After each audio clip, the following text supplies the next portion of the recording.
We won't be able to save your sorry blankety blank hide.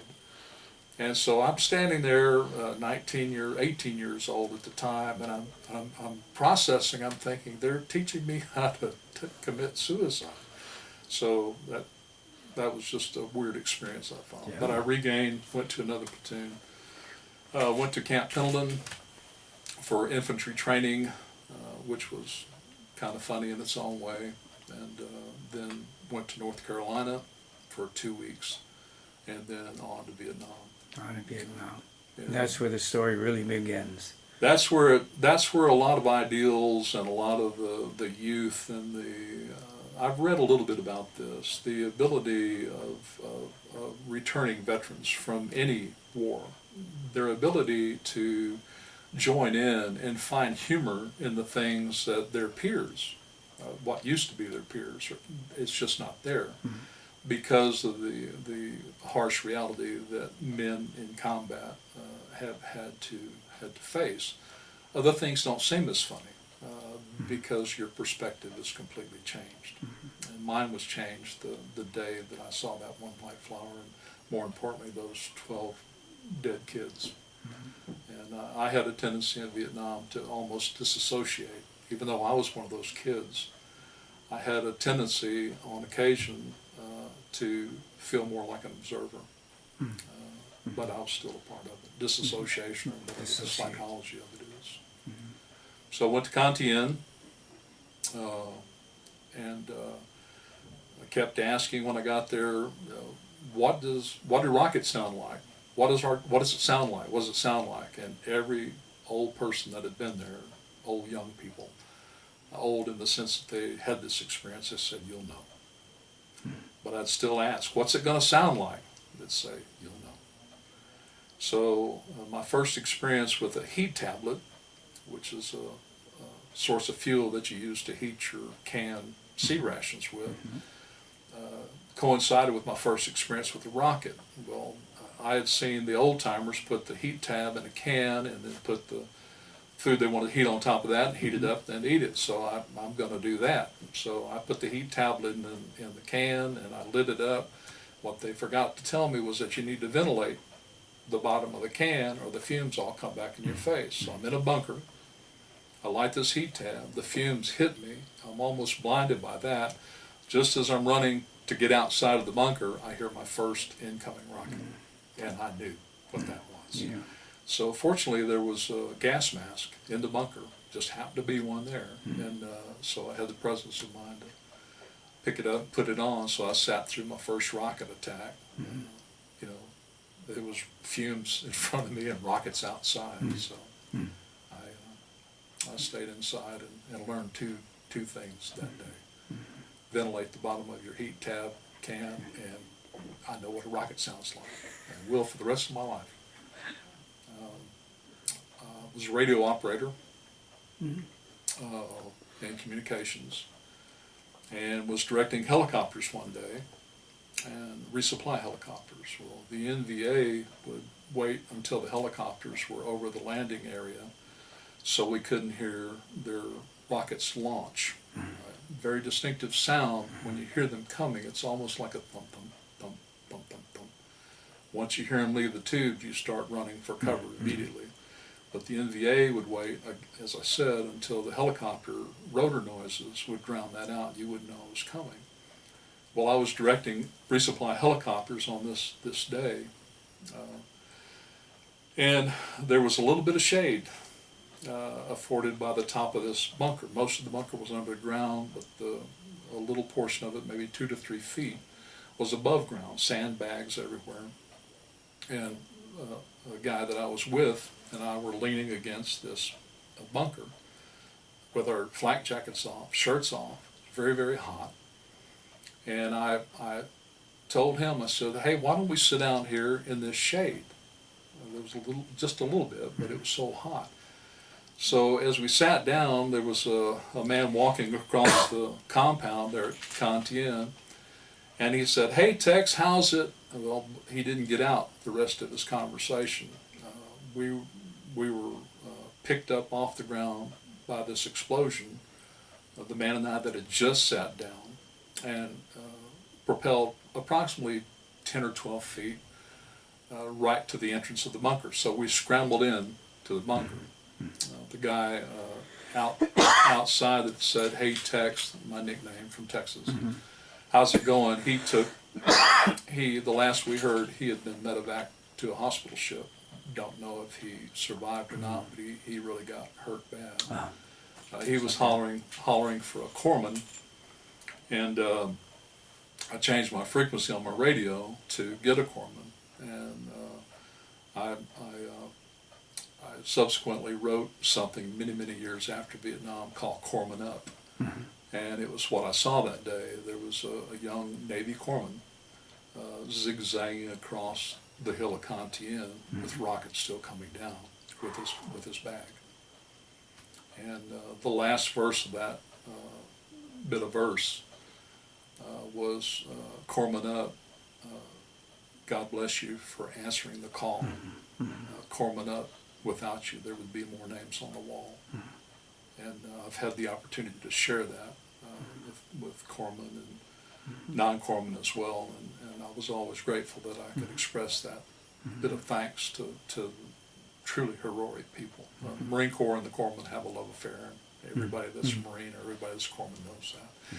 So it turns out after this was over, we went out and stood where we had been leaning against this bunker, and I reached out my pointer finger, my right hand, and was able to touch dead center of where this rocket had impacted on the top of this bunker. So we had sat down as opposed to being sitting up and exposed. We had sat down just before the impact, and we never heard it coming. So that was one of the things that we always heard: the one that gets you is the one that you don't hear coming. I did not hear that one, and fortunately it didn't get us. So I didn't stay at Con Tien long. I asked to go out into the field to be a radio operator for a forward observer.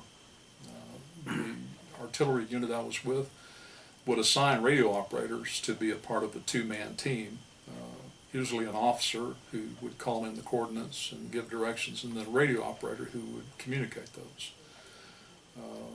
So what was your job? Yeah. Okay. That was my job, was to relay information to get artillery support. That was what I did for 8 months with 2nd Battalion, 9th. And the police, I mean the officer, was he like scouting the area, or you know? Well, no, he had a map, and at the time I went out, I was not with an officer. The officer came after I'd been there for a while, so he was relatively green when he came out, and he had the same ideals, I'm sure, that I did, and didn't know what it was. And he was forever volunteering us. There were missions called Sparrow Hawks. Well, we had our normal combat operations, and I participated in 16, as I told you earlier. But the Sparrow Hawks were when units would get in trouble and they would need help, and that was the code name for it, Sparrow Hawk. So this officer would always volunteer us to go on Sparrow Hawk. He did this for about 2 or 3 times, and then he realized, we're going to take our turn, and thankfully he figured that part out. But there was one incident where we were on a Sparrow Hawk, and we were at Camp Carroll, and there's a mountain called Dong Ha across the way, and some Marine Force Recon had gotten pinned down and surrounded by the North Vietnamese, which they were always doing. And the North Vietnamese would wait, because they knew invariably more Marines would come. So they would back away, give us a chance to get into where everybody else was trapped, and then we were trapped as well. It worked every time, because we would not do anything but go to the aid of the people that needed us. So as the officer, he's still fairly new in country. As he's calling in the artillery from Camp Carroll, which is where we had artillery units there, he called in one, and a piece of shrapnel grazed the side of my helmet. The officer was to my right, and it was too late. If it would have been anywhere but just grazing my helmet, I wouldn't be giving this interview. So he's still looking at his map, and he's afraid. We're all afraid. We're being shot at by small arms and everything else. So I took my helmet off and I looked, and there was the cover, the camouflage cover on the outside was torn, and there was a dent in the side of my helmet on my left side. So I put that back on my head. And the officer looked at me after looking at the map. He said, "Tell him to drop 5-0, which means bring the rounds closer to us." Well, that shrapnel had come from our last artillery. It was our artillery. It was that close. And he wanted to bring it 50 yards closer to us. And I'm not supposed to do this, and I don't recommend it, but I refused to do that. I extended the handset into the officer's face, and I said, "If you want to kill us, you'll have to do it. I'm not going to do it." And he said, "Are you disobeying a direct order?" And I said, "Yes, sir, I am." And he said, "Why?" And I took my helmet off, and I showed him. I said, "Sir, that last mission that you called in, the last barrage you called in, it bounced off my hat." And I said, "If it's bouncing off my helmet," that's what I said. I said, if it's bouncing off my helmet, it's too close." And I put my helmet back on my head, put the handset back in his face. He looked at me and smiled, and he said, "How about add 200, which meant to take it away." So I withdrew the handset, and I said, "Yes, sir, I can do that." So, and we got out of it, there were casualties and people killed. Wow. But from that day on, this officer and I, we spent 8 months together as a team. And, Just the two of you? the two of us, the forward observer team. We were in headquarters group. Very nice. I haven't talked to him since that time. I don't know if he'd want to talk to me.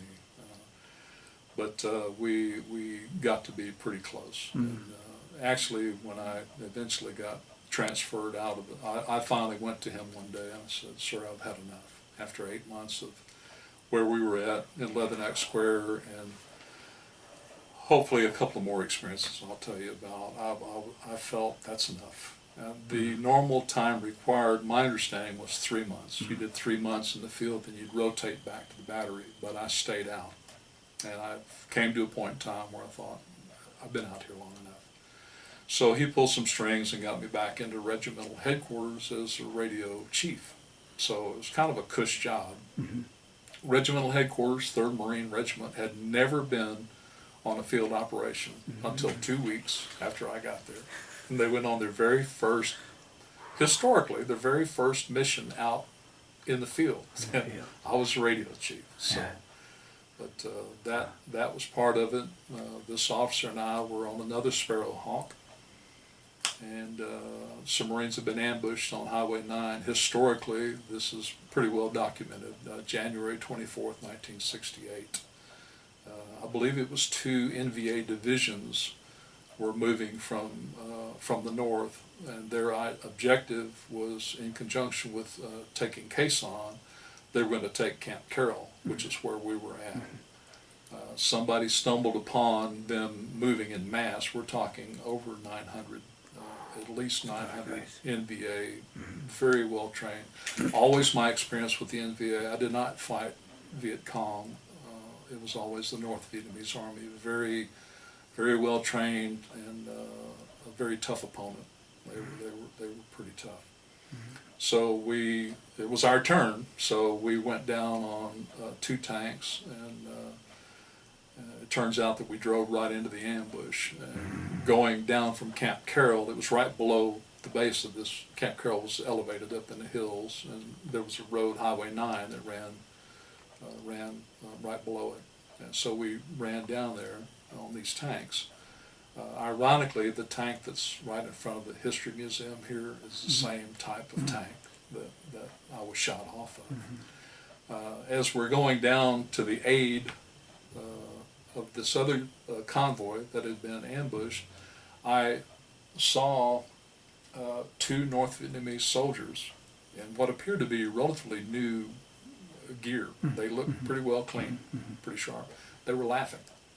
As I drove by being shot at, on the left-hand side of the tank, which is where the majority of the enemy were. I looked over and I saw them as we drove by laughing. And we kept